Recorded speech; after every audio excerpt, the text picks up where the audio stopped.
Assalamualaikum warahmatullahi wabarakatuh. Kami dari kelompok 4 akan mempresentasikan karya ilmiah kami yang bertemakan sebab dan proses turunnya wahyu Al-Quran. Sebelumnya saya akan mengenalkan anggota kelompok saya. Yang pertama, saya Kaila Rizkina Aulia Prastiani, NIM 2150510010. Yang kedua ada Sifani Amalia Hoiriyah, NIM 215051011. Yang ketiga ada Muhammad Aji Wijaksono, NIM 2150510012. Selanjutnya ada tiga poin yang akan kami jelaskan mengenai sebab dan proses turunnya wahyu Al-Quran.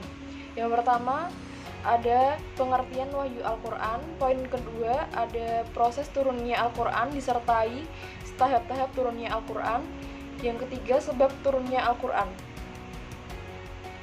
Poin pertama, saya akan menjelaskan poin pertama, yaitu definisi wahyu Al-Quran. Apa itu wahyu Al-Quran? Wahyu secara bahasa diartikan sebagai isyarat yang cepat atau bisa juga diartikan sesuatu yang diturunkan, disingkapkan atau diumumkan. Wahyu adalah pengetahuan yang didapat seseorang di dalam dirinya serta diyakininya bahwa pengetahuan itu datang dari Allah, baik dengan perantara, dengan suara atau tanpa suara, maupun tanpa perantara. Dengan demikian, definisi wahyu yang digunakan dalam Al-Quran untuk menunjukkan pemberitahuan Allah kepada nabi-nabi sudah berlainan sekali dengan pengertian bahasanya.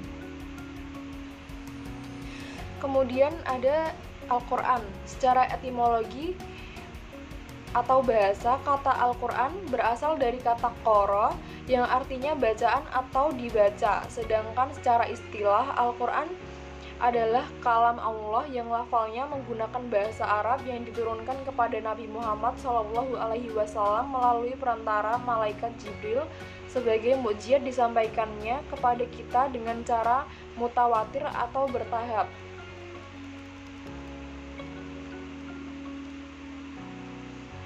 Al-Quran secara keseluruhan diturunkan dalam bentuk wahyu yang ketiga seperti tertera dalam Al-Quran surat Asy-Syura ayat 51 yang artinya Al-Quran tidak mengandung wahyu lain sehingga dapat dikatakan bahwa Al-Quran adalah bentuk wahyu yang paling tinggi. Al-Quran diturunkan dalam kurun waktu 23 tahun atau tepatnya 22 tahun, 2 bulan, 22 hari yang terdiri dari 114 surat, 30 juz, dan susunannya ditentukan oleh Allah dengan cara tauqifi, tidak menggunakan metode-metode sebagaimana metode-metode penyusunan buku-buku ilmiah. Di dalam Al-Quran disebutkan bahwa Al-Quran sepenuhnya berasal dari Allah Subhanahu wa Ta'ala dan tidak sedikit pun ada campur tangan Nabi Muhammad SAW. Allah bahkan mengancam Nabi Muhammad apabila beliau mengada-ngada di dalam Al-Quran. Allah berfirman dalam surat Al-Haqqah ayat 43-47 yang artinya, ia adalah wahyu yang diturunkan dari Tuhan semesta alam. Seandainya dia Muhammad mengadakan sebagian perkataan atas nama kami, niscaya benar-benar kami pegang dia pada tangan kanannya, kemudian benar-benar kami potong urat tali jantungnya, maka sekali-kali tidak ada seorang pun dari kamu yang dapat menghalangi kami dari pemotongan urat nadi tersebut. Oleh karena itu, Nabi Muhammad pernah melarang para sahabat untuk mencatat hadis-hadis sebagaimana riwayat yang diterima dari Abu Sa'id Al-Khudri, Abu Hurairah, dan Zaid bin Sabit yang tercantum dalam Taqyid al-Ilm karya Ibnu Abdul Bar. Namun larangan ini menurut sebagian ulama tidak ditunjukkan kepada semua sahabat tetapi khusus kepada para penulis wahyu karena kekhawatiran bercampurnya ayat-ayat Al-Quran dan hadis. Karena pada keterangan lainnya disebutkan bahwa Nabi Muhammad SAW mengizinkan menulis hadis, sebagaimana riwayat tentang Abdullah bin Amr, Abu Syah, dan Ali bin Abi Thalib. Dengan demikian, wahyu Al-Quran adalah wahyu yang paling tinggi yang sepenuhnya berasal dari Allah Subhanahu wa taala dan diturunkan oleh Allah Subhanahu wa taala kepada Nabi Muhammad SAW melalui perantara malaikat Jibril dan diturunkan kurang lebih dalam kurun waktu 23 tahun. Poin selanjutnya akan dilanjutkan oleh Mbak Sifani, NIM 2150510011. Terima kasih.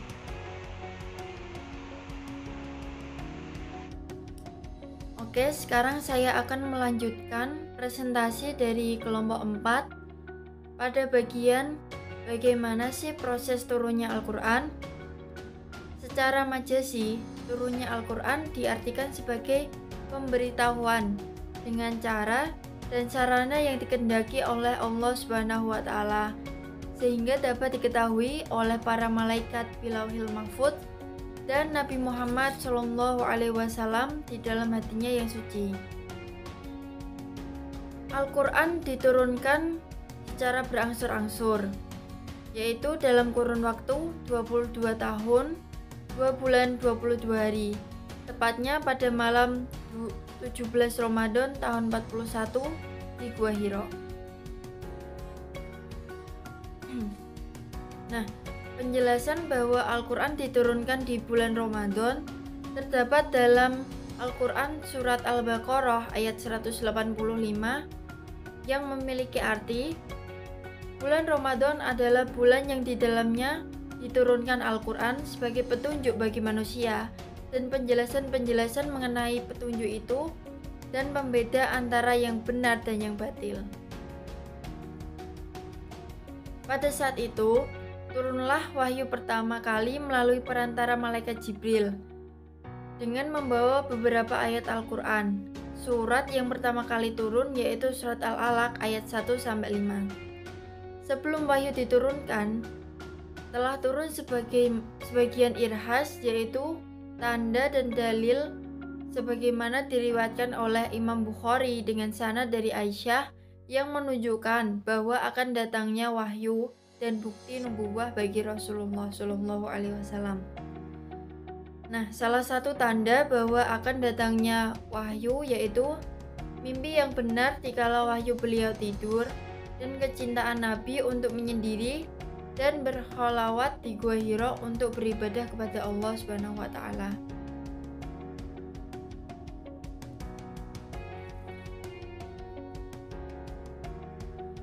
Pada saat proses turunnya Al-Quran kepada Nabi Muhammad itu melalui 3 tahapan. Yang pertama, Al-Quran turun secara sekaligus dari Allah ke Lauhul Mahfudz.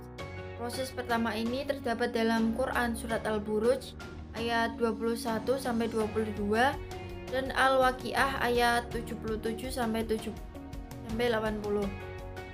Kemudian yang kedua, dari Lauhul Mahfudz ke Baitul Izzah atau tempat yang berada di langit dunia, itu terdapat dalam Quran surat Al-Qadr ayat 1 dan Ad-Duhan ayat 3.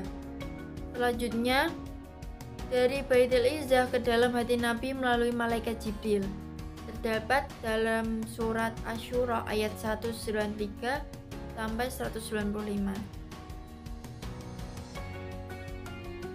Itu dia tahapan proses bagaimana Al-Quran diturunkan.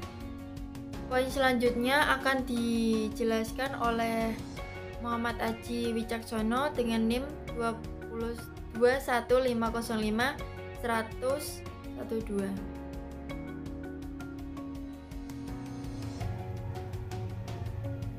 Assalamualaikum warahmatullahi wabarakatuh. Saya akan melanjutkan presentasi dari kelompok 4 dengan tema proses dan sebab-sebab turunnya wahyu Al-Quran. Kita berbicara mengenai asbabun nuzul. Secara etimologi, asbab an-nuzul terdiri dari kata asbab atau bentuk jamak dari kata sababa yang artinya sebab-sebab. Sedangkan kata nuzul berasal dari kata nazala yang berarti turun. Asbab an-nuzul adalah sebab-sebab diturunkannya ayat Al-Quran. Menurut istilah atau secara terminologi, asbabun nuzul dapat banyak sekali diartikan. Di antaranya menurut Imam Az-Zarqani, asbab an-nuzul adalah hal khusus atau sesuatu yang terjadi serta hubungan dengan turunnya ayat Al-Quran yang berfungsi sebagai penjelas hukum pada saat peristiwa itu terjadi. Sebab turunnya ayat-ayat Al-Quran dapat diklarifikasikan menjadi dua macam. Yang pertama yaitu didahului oleh sebab, atau bila terjadi suatu peristiwa, maka turunlah ayat Al-Quran mengenai peristiwa itu. Jadi sebab turunnya ayat itu ada kalanya berupa peristiwa yang terjadi di masyarakat Islam, atau ada kalanya berupa pertanyaan dari kalangan Islam atau dari kalangan lain yang diarahkan kepada Nabi. Contohnya, dalam hal ini sebagaimana diriwayatkan dari Ibnu Abbas yang mengatakan, ketika turun ayat, dan peringatkanlah kerabat-kerabatmu yang terdekat. Quran Surat Al-Hijr ayat 94. Nabi pergi dan naik ke gunung, bukit atau bukit Sofaya, lalu berseru, "Wahai kaumku." Maka mereka berkumpul mendekat ke Nabi. Dan ia berkata lagi, "Bagaimana pendapatmu bila aku beritahukan kepadamu bahwa di balik gunung itu ada sepasukan berkuda yang hendak menyerangmu? Percayakah kamu apa yang aku katakan?" Dan mereka pun menjawab, "Kami belum pernah melihat engkau berdusta." Dan Nabi melanjutkan, "Aku memperingatkanmu tentang siksa yang pedih." Ketika itu Abu Lahab berkata, "Celakalah engkau, apakah engkau mengumpulkan kami hanya untuk urusan ini?" Lalu ia berdiri. Maka turunkanlah surah ini, Tabbat yada abi lahabin wa tabb, yang artinya celakalah kedua tangan Abu Lahab. Surah Al-Mas. Kemudian yang kedua, bila Rasulullah ditanya tentang suatu hal, maka turunlah ayat Al-Quran menerangkan hukumnya. Jadi ketika ayat turun, ketika ada suatu pertanyaan atau suatu hal, itu ayat Al-Quran turun kemudian menerangkan hukumnya. Contoh hal ini seperti ketika Khawliyah binti Sa'labah dikenakan zihar oleh suaminya, yaitu Aus bin Samit. Lalu ia datang kepada Rasulullah SAW mengadukan hal itu. Aisyah berkata, "Maha suci Allah yang pendengarannya meliputi segalanya, aku mendengar ucapan Khawlah binti Sa'labah itu sekalipun tidak seluruhnya." Ia mengadukan suaminya kepada Rasulullah SAW. Katanya, Rasulullah SAW, "Suamiku telah menghabiskan masa mudaku dan sudah beberapa kali aku mengandung karenanya. Sekarang setelah aku menjadi tua dan tidak beranak lagi, ia menjatuhkan zihar kepadaku. Ya Allah, sesungguhnya aku mengadu kepadamu." Aisyah pun berkata, tiba-tiba Jibril turun membawa ayat-ayat ini. Qad sami'allahu qawlal lati tujadiluka fi zawjiha.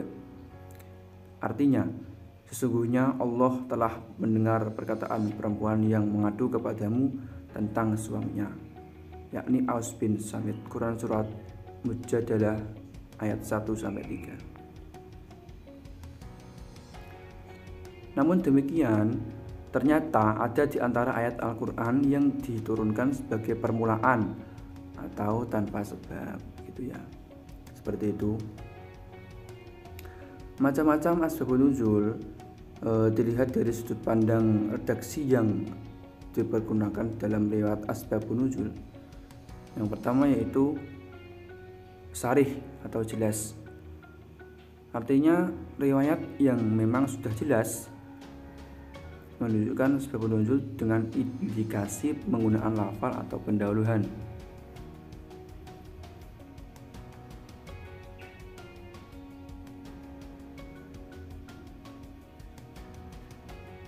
Kemudian yang kedua yaitu muhtamilah atau masih kemungkinan atau belum pasti. Jadi riwayat belum dipastikan sebagai asbab an-nuzul karena masih terdapat keraguan. Kalau dilihat dari sudut pandang terbilangnya atau jumlah sebab dan ayat yang turun, asbabun nuzul itu dapat dibagi menjadi dua. Yang pertama, beberapa sebab yang hanya melatar belakangi turunnya satu ayat atau ta'adud al-asbab wal nazil wahid. Yang kedua, satu sebab yang melatar belakangi turunnya beberapa ayat atau ta'adud al-nazil wa al-sabab wahid.